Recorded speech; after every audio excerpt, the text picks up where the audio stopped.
En el marco del seminario de moneda Asset Management Latinoamérica, Volver al Futuro, el economista Sebastián Edwards analizó el actual momento de la economía chilena y de los principales referentes globales, pero también se detuvo en el debate interno de las pensiones. Veamos un extracto de su presentación. Si uno mira la economía mundial y las distintas regiones y piensa que este es un motor de 6 cilindros, estamos en este momento funcionando con un cilindro y medio. El cilindro de los Estados Unidos funcionando a medias, China funcionando a medio cilindro, Japón desesperado tratando de volver a iniciar su crecimiento con un nuevo plan fiscal que fue anunciado hace 2 días, Europa postrado y con un problema muy complicado, voy a hablar de Europa con un poco de extensión, América Latina tratando de ir al futuro. Yo no lo veo con muy buenos ojos en términos generales. Sí creo que hay muchas oportunidades de buenos negocios, hay países, hay regiones, hay ciertos sectores que les va a ir bien, pero no veo a América Latina despegando en forma importante o replicando lo que pasó durante la década pasada. No veo que eso vaya a suceder. Y el único cilindro que está funcionando más o menos bien, pero que está como fuera de nuestro radar, es África, algunos países de África que están y continúan creciendo entre el 6 y el 7%. Esos son los temas de los que voy a hablar y voy a empezar con la pregunta, ¿qué pasa si gana Trump? Y la primera cosa que uno tiene que interrogarse es, bueno, ¿qué probabilidad hay que gane el señor Trump? ¿Qué pasaría si gana Trump? Yo creo que habría un shock financiero importante, habría una gran incertidumbre, habría una caída muy importante de los mercados financieros, habría quizás dudas de que Estados Unidos es y que las notas del Tesoro proporcionan una inversión segura. ¿Puede ganar Trump? Sí, es improbable, pero no imposible. ¿Y cuál va a ser el efecto sobre la economía? Negativo. ¿Cuál va a ser el efecto sobre América Latina? Yo creo que muy negativo. Trump no tiene ninguna política con respecto a América Latina y lo más probable es que nombre a personas que no son particularmente entendidas en la región y eso no va a ser positivo para nuestro país. Quiero hablar ahora un poquito de Europa y hablar en particular sobre 2 cosas. Uno, que argumentar que Europa con mayúsculas, es decir, la Unión Europea, que ya va a tener un miembro menos, y la zona del euro, son 2 uniones sumamente inestables. Y que hoy día el problema del crecimiento internacional y de la economía mundial esencialmente está estancado por el estancamiento de Europa. Y este estancamiento de Europa tiene una causa muy interesante que es esta inestabilidad estructural que nace de la enorme diferencia entre Alemania, por un lado, y el resto de Europa. Al final, lo que ha sucedido en el mundo, en parte, es producto del Banco Central Europeo de no haber financiado la recuperación. Y la pregunta entonces es, ¿por qué hizo eso? ¿Significa que la inflación estaba muy alta? Aquí podemos ver que la inflación en Europa, de hecho, estaba más baja, y tiene que ver con lo que decía José Luis, de hecho había deflación, mucho más baja que en Estados Unidos. Esta es la inflación total. Europa 0, Estados Unidos 1, pero el que contrae es Europa. Y aquí empezamos a tener la respuesta. Lo primero que hacemos es dividir el desempleo de Europa y separar a Alemania del resto de los países de la zona del euro. Y vemos que el desempleo en Alemania es del 4%, mientras que el desempleo en la Europa, excluyendo a Alemania, es del 12%. Es decir, Alemania está recalentando su economía, y está recalentando su economía en parte porque su tasa de cambio está subvaluada, porque el euro equilibra, como yo he dicho en el pasado, el tipo de cambio para toda la región, pero como los alemanes son mucho más eficientes, para ellos esto significa una subvaluación y les da una ventaja extra en la política internacional. Por tanto, para los alemanes la economía está sobrecalentada, mientras que para el resto de Europa no lo está, al contrario. ¿Y qué pasa con la inflación? Aquí esto es medio complejo, pero las líneas más oscuras, las barras más oscuras de la inflación en Alemania, y podemos ver que en Alemania la inflación es del 2% y está proyectada que sea mayor al 2%, mientras que en el resto de Europa es menos del 1%. Vale decir, tenemos dentro de Europa 2 mundos. Alemania, con un tipo de cambio subvaluado, con un desempleo que nunca habían tenido tan bajo, del 4%, y con inflación que para ellos es absolutamente obscena, por encima del 2%. Y como los alemanes son los que controlan Europa, porque el resto es una ilusión, los alemanes han obligado al Banco Central Europeo a tener una política monetaria mucho más restrictiva de lo que debiera tener. Y lo que en el futuro, para lo que va a pasar en los próximos meses, va a depender en gran parte de qué es lo que va a hacer el Banco Central Europeo, y va a haber una gran pelea entre Draghi y sus contrapartes alemanas, y yo no soy muy optimista. Y creo que esta es la gran inestabilidad estructural que tiene Europa. Y hoy día se está hablando que después del Brexit viene Quitally. Quit es salir, dejar, irse. I'm quitting my job, me voy de mi trabajo. Y ahora se habla de Quitally, que Italia se va posiblemente salir de la zona del euro. ¿Por qué? Porque los italianos quieren salvar a sus bancos y los alemanes les prohíben.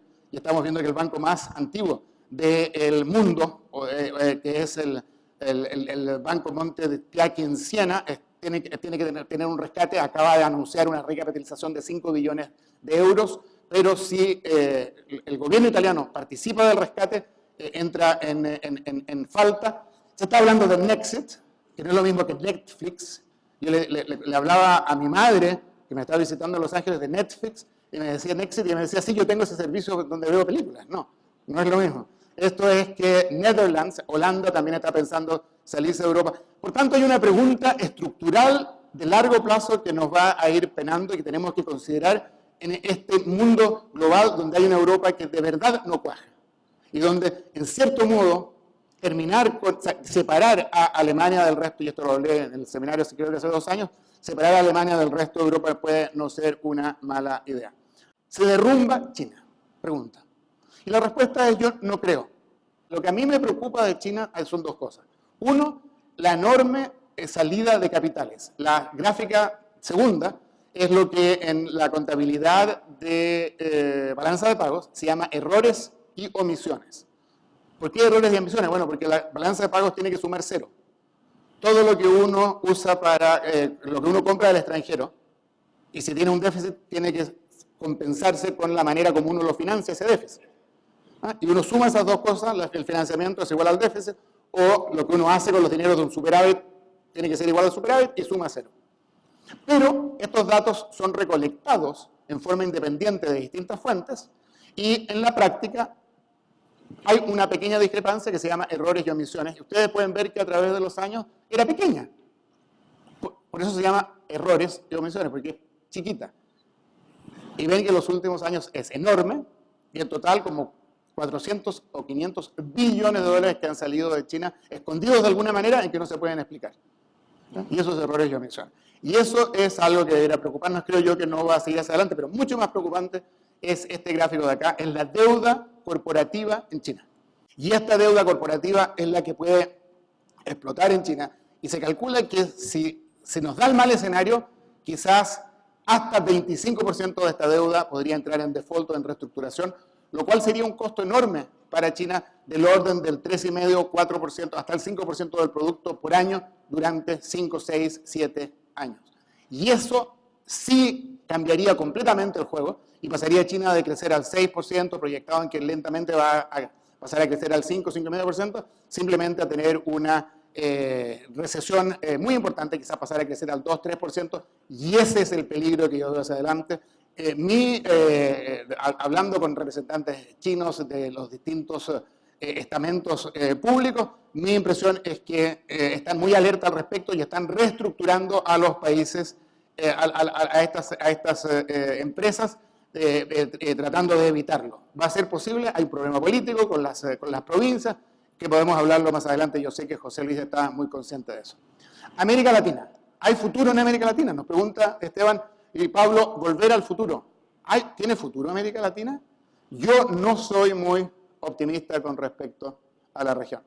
Y tengo varias gráficas, pero como tengo poco tiempo voy a simplemente pasar a 2 cosas. Primero, la política monetaria ya en América Latina está bastante restrictiva. Pero lo que más me preocupa de América Latina es esto.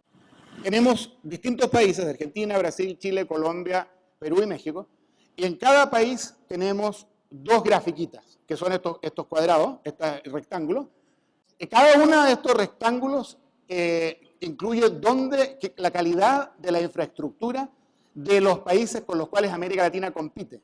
Y el largo del rectángulo tiene el 75% de esos países. La línea del medio es el promedio y el resto es la distribución.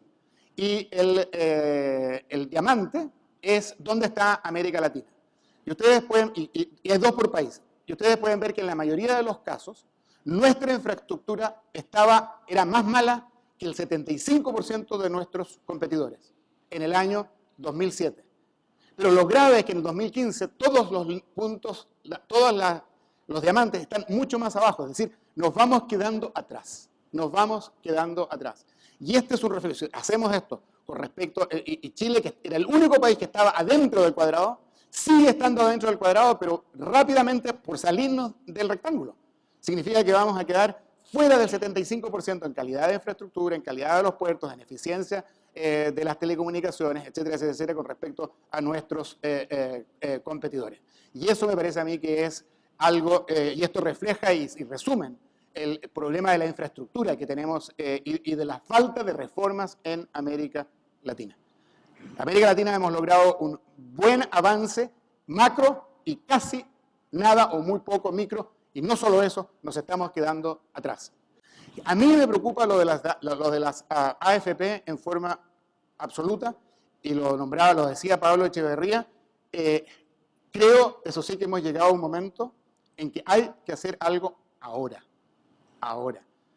La calle se desbordó, y no eran chiquillos, y no era con pasamontañas, estaban las viejitas y todo lo demás, y hay que hacerlo ahora. Y la verdad es que es un tema que ha sido ignorado durante años y décadas por todos los gobiernos, incluyendo el gobierno militar.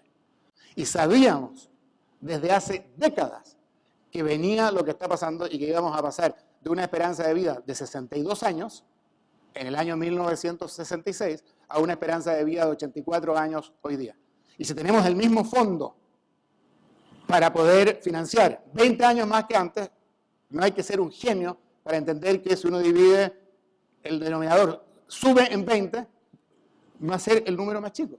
Y la solución no es solo la solución de los cambios paramétricos, porque los cambios paramétricos, si subimos, que tenemos que subir la tasa de contribución, si subimos al 15% de la tasa de contribución y subimos a la edad de retiro a 68, a la edad que ustedes quieran, la gente que hoy día tiene 64 años, su pensión no va a subir en casi nada. Claro, va a subir a los que empiezan a trabajar hoy día, pero eso demora una generación. Entonces, el tema que les quiero decir es que lo de las pensiones se arrancó, salió el conejo de la galera, y hoy día hay que solucionarlo de otra manera. Muchas gracias por la atención, es un gusto verlos a todos.